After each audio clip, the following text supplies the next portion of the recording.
Welcome to Pindar Poetry. We hope you learned something new. You start by verifying requirements. Check WordPress and PHP versions because mismatches commonly block installs. Once done, confirm disk space and PHP memory limit and correct file permissions so upload and unzip can complete. Next, temporarily disable active plugins and switch to a default theme to eliminate interference. This isolates the environment.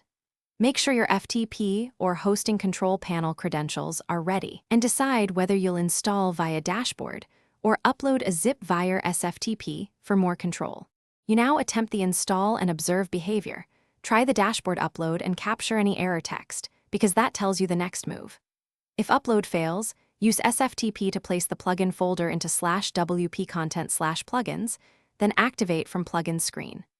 Once done, inspect server error logs and enable WP debug so PHP notices and warnings show.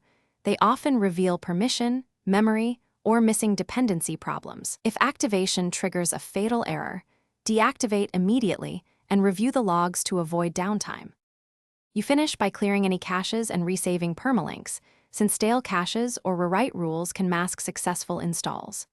Next, if activation breaks the site, revert to a recent backup and reproduce the install on staging, because debugging there avoids live outages. Make sure to increase PHP memory limit to at least 256 MB temporarily when large plugins unzip. This often solves out-of-memory failures. If problems persist, contact your host with the exact error log entries.